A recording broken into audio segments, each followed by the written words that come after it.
is Latrice Hughes, and my topic today is resilience. How do we gain the ability to be resilient?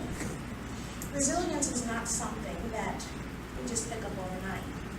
Resilience, for me, my definition of resilience is the ability to overcome things that could potentially break us and help us to get up after obstacles, setbacks, and challenges. In my earlier years, I once had many obstacles to face. In the environment that I was exposed to, there were many negative things that I saw in my youth, and those things shaped my mind at an early age. From the ages of 1 through 10, our mind is shaped by the things that we see, the things that we're taught, the things that we hear, and the things that we experience. From the years of 11 through 20, I didn't always make the wisest choices, didn't excel educationally, and I think that was because of abuse that I faced at an early age. I learned not to be ashamed of anything that I had encountered in my life because, one, those things can help somebody else to overcome obstacles and challenges and also become resilient. My family matriarch was a godly woman. She taught me to have high moral standards, and she taught me to be true to myself. Last week was Mother's Day, and I had to say farewell to my grandmother, Mary Alice Hughes. She indoctrinated me at a very early age. Church was a must on Sunday and Wednesday.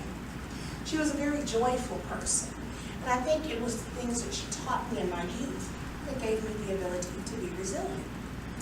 One, several years ago, 10 years ago to be exact, I started seeking things that were going to uplift me and help me to grow. All of the negative things that I saw 1 through 10 and 11 through 20 shaped my mindset and the way that I perceived things in my early 30s. It was in having come across Scientology that I was able to eliminate some of the things in my past that were actually causing me problems in my life. And I'm very thankful for the things that I've learned. I'm not going to get happy right about now, but for me, it was in removing myself from people who didn't have the most genuine of intentions and seeking truth. I started to read, stop watching television completely, because I wanted to find things that were going to help me to become a better woman. So my personal development over the last 10 years has given me more resilience than I ever thought possible.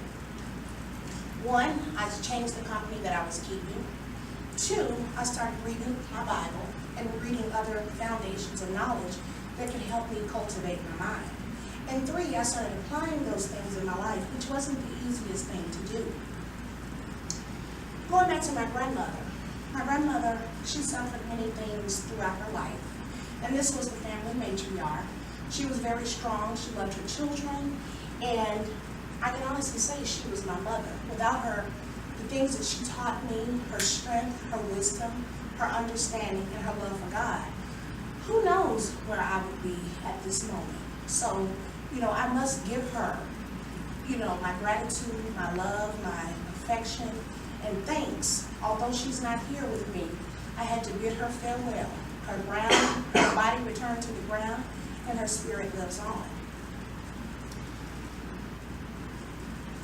In studying different platforms of knowledge, it was in doing those things that I was able to develop on a personal level and help me go into a more positive direction professionally. I decided to go to law school. Someone asked me, what would make you go to law school at the age of 45? It is not those things which we experience in our earlier years that determines our future. I came to discover I have a history of setting precedent. Unknowing to me, that was the direction that I was supposed to be going in. I have a high moral standing, and I have a sense of equity and justice that I hold very true to myself. Being true to yourself will lead you in the direction in which you are supposed to go in. It was in representing myself in several platforms in my earlier years that I was able to realize that this is the direction I should go in. So I sought to seek a mentor, which I have, and I plan to study criminal law and civil litigation when I get my degree as an attorney.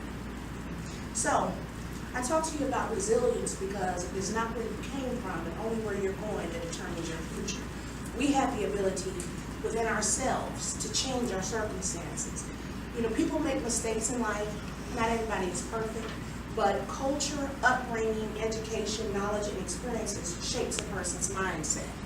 And we can inadvertently be affected by the mindset of those we are around. People don't have good intentions. Well, let's just say we need to change the company that we keep. Resilience for me is also the ability to set goals, and something that I'm very fond of is a term I use. It's called goal digging, G-O-A-L digging.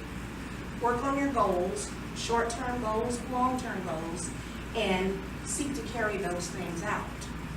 Now granted, I don't claim to be an expert, I don't claim to be perfect. I'm just a woman that has high moral standings, and when I set my mind to something, these are the things that I work towards accomplishing.